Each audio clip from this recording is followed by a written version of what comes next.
Je m'appelle Moussa Koné. L'histoire que je vais raconter est l'histoire de ma vie sur 2 points. Le premier point commence à l'âge de 3 ans. Et le deuxième commence à 35 ans pour continuer jusqu'à 53 ans. Et là, aujourd'hui, le 21 avril de ce mois, j'aurai 53 ans. C'est une année assez particulière pour moi, parce que je suis né en 1953 et j'aurai 53 ans cette année.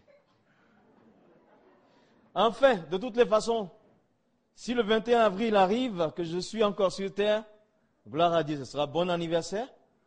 Sinon, je serai là-bas auprès de mon père pour me reposer. Là-bas, c'est encore mieux. Oui, c'est vrai. On n'a ni chaud ni froid.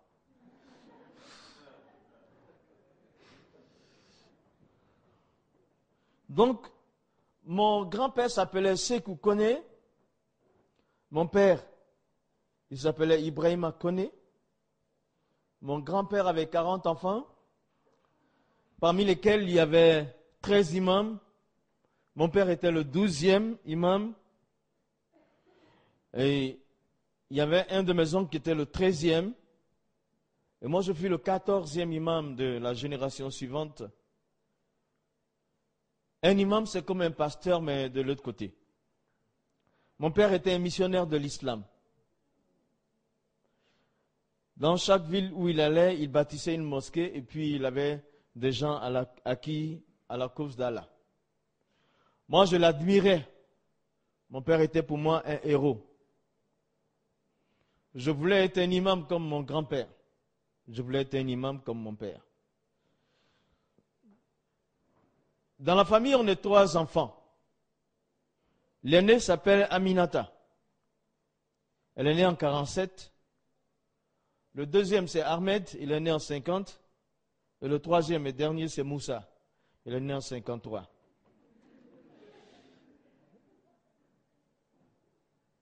À l'âge de 3 ans, mon père ne cessait de me répéter une phrase. À chaque fois qu'il pouvait, il me disait, « Tu es musulman. Allah est ton Dieu. Et Muhammad, sallallahu alayhi wa sallam, est ton prophète. » Plusieurs fois, il me répétait ça dans la semaine. Pour finir, ma vie était confondue à ce message. Donc, déjà à 3 ans, je savais que j'étais musulman, que Allah est mon Dieu et que mon prophète c'est Muhammad. Alors mes aînés ont été à l'école française. Et moi, à mon tour, il a dit, tu vas rester à la maison avec moi, tu vas apprendre le Coran. Et puis tu vas me succéder. Il y a eu un conflit au niveau de la famille par rapport à sa décision.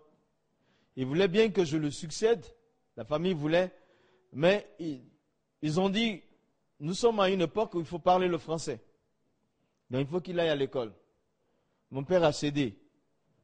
Bon, je suis allé à l'école, mais ça a duré 3 semaines. À l'école française. Ça a duré 3 semaines parce que dès ma naissance, j'avais des problèmes de vue. Et une fois en classe, ça s'est aggravé. Et au bout de 3 semaines en classe, j'étais aveugle même. J'ai perdu la vue, donc on m'a fait une opération. Après quoi, j'étais à la maison. J'étais là, après ma convalescence, j'étais auprès de mon père. Et là, il était libre de m'enseigner le Coran. Et moi aussi, j'étais libre d'apprendre. C'était quelque chose que nous voulions tous les deux. J'aimais ça, je l'admirais. Mon père, ce héros, je voulais lui ressembler, être un imam. Chez nous, la langue principale, c'est le français, ce n'est pas l'arabe. Mais le Coran, il est écrit en arabe. Donc, si tu veux l'apprendre, il faut apprendre l'arabe. Il est composé de 114 chapitres et 6000 et quelques versets. Donc, il faut d'abord apprendre à articuler chaque phrase, chaque mot des 114 chapitres sans rien comprendre dedans. Donc, tu finis les 114 chapitres sans comprendre quelque chose. Et on revient après pour apprendre le sens de chaque mot. ça dure le même nombre d'années que précédemment. Et moi, j'avais 14 ans quand j'avais terminé le Coran. Et pour certains, c'était déjà un record à l'époque. Le Coran terminé, c'était une grande fête. Et ce jour-là, ils ont organisé une cérémonie, une fête, donc, où les maîtres coraniques étaient assis. Et moi, j'étais là aussi, j'étais debout. Et je devais réciter 6000 versets par cœur.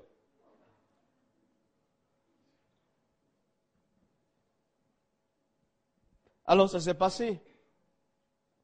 Alors, toute la famille était fière de moi. J'étais aussi content parce que c'est ce que je voulais. Ça a duré plusieurs années pour faire ça. Mais je voulais être un imam. Je savais que j'étais musulman. Que Allah était mon Dieu. Que Mohammed était mon prophète. Je voulais. Ça me plaisait. Le Coran, je l'aimais. C'est ainsi que un jour, nous étions en train de lire tous les deux. On faisait le tafsir, c'est les commentaires, le sens. Et j'ai posé la question suivante à mon père. Si pendant que nous lisons tous les deux le Coran, si nous devions mourir, est-ce qu'on va partir au ciel? C'était ça mon problème. Je lui ai posé 2 fois la question et la 3e fois, il m'a dit, bon, de notre vivant, il n'est pas possible de le savoir. Il faut attendre après la mort, au jour du jugement, des balances seront érigées et nos œuvres seront pesées. Si nous avons plus de bonnes actions, nous irons au paradis. Mais si c'est le contraire, c'est l'enfer. Donc il faut avoir plus de bonnes actions que de péchés. Alors, ça m'avait pas plu. Parce que le Coran m'avait enseigné, m'avait déjà montré, décrit le paradis. En lisant le Coran, j'ai vu la description du paradis, c'était bon. Et par contre, j'ai vu aussi la description de l'enfer. Ça, c'était pas bon. Alors, je ne voulais pas aller. Moi, j'avais choisi, c'est le paradis qui me plaisait. Je voulais aller au paradis, c'était ça l'essentiel. Pour ma vie, c'était ça l'essentiel. Le paradis. Donc, je vivais pour ça. Maintenant, quand j'avais su, mon père était honnête. Et aussi, moi aussi, il savait que je pouvais lire et découvrir. Il faut absolument plus de bonnes actions que de péchés. Autrement dit, on n'arrive pas au paradis. Mais là, à cet âge, je ne savais pas le nombre de mes actions, bonnes ou mauvaises. Et donc, je ne pouvais pas savoir ma position dans l'au-delà. Donc, mon âme était attristée. Mon enfance, alors, a été teintée d'une forte tristesse. Parce que j'étais plus innocent comme les autres enfants de mon âge. J'avais en moi déjà la réalité de l'éternité. Mais je ne savais pas où aller après la mort. Donc j'étais attristé, angoissé. Et quand je me couchais, la nuit, je me réveillais souvent en sursaut et je regardais autour de moi. Quand je voyais encore les murs de la maison, je me disais, ah, je suis encore sur terre. Et si ce n'était pas le cas, quelle serait ma position? J'avais peur. Des fois, je me disais, le sommeil, c'est le petit frère de la mort. Tu peux être en train de dormir et puis être dans l'au-delà. Mais alors, quelle serait ma position? C'était ça mon problème. Mon enfance était donc teintée d'angoisse. Aujourd'hui, je ne sais pas, ce soir, pour toi, présent à cette soirée, à cette retraite, ou même invité, ou peut-être même écoutant, ou regardant, je ne sais pas d'où. Je ne sais pas pour toi, quelle est ta position? Si tu devais mourir tout de suite, où est-ce que tu serais? Irais-tu au paradis ou en enfer? Donc, moi je continue. Mon âme est angoissée, mais je continue de lire, d'étudier avec mon père. Alors, tellement que c'était difficile pour moi. Mon enfance, je n'avais pas de désir de vivre. je n'avais pas d'objectif pour orienter ma jeunesse. Je ne savais pas quoi faire et pour moi, parce que pour moi, l'essentiel de ma vie serait de savoir mon séjour dans l'au-delà. C'était ça. J'avais trop appris dans le Coran. Voyez-vous, c'était important parce que on peut te tromper en toutes choses. On peut te donner ton frère, ta soeur, ta mère, ton père, ta mère, je ne sais pas quoi, ta femme ou ton mari, ou un proche peut te tromper. On peut même te donner un chèque sans provision.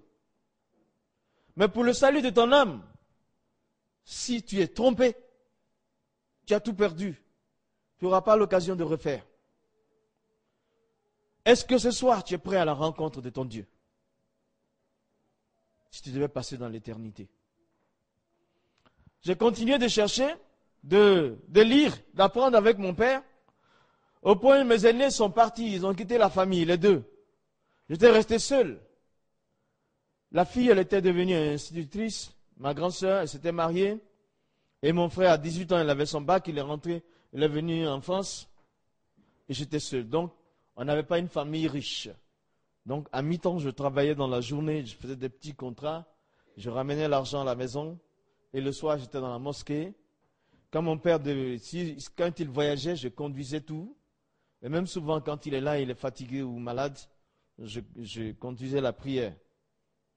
C'est ainsi que j'ai eu l'occasion de travailler sur une plateforme de forage pétrolière. Chez nous, il y a du pétrole en Côte d'Ivoire. Donc, j'ai travaillé comme un ouvrier en pleine mer. C'était pour 2 semaines. Je devais remplacer quelqu'un. Je suis resté 7 ans. En fait, il y a ça, il y a des choses qui débordent chez moi. Je suis resté 7 ans. On était 200 personnes à bord, à un moment donné. Et moi, j'étais le seul Africain le plus jeune. Tout le monde était blanc.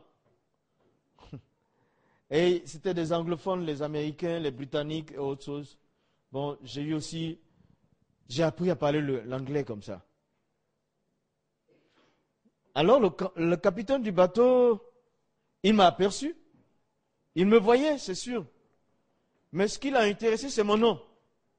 Le fait que je m'appelle Moussa, il a été touché. Il m'a dit, mais tu es musulman alors? Je lui ai dit, oui, je suis musulman. J'étais fier d'exposer ma religion. Je suis musulman.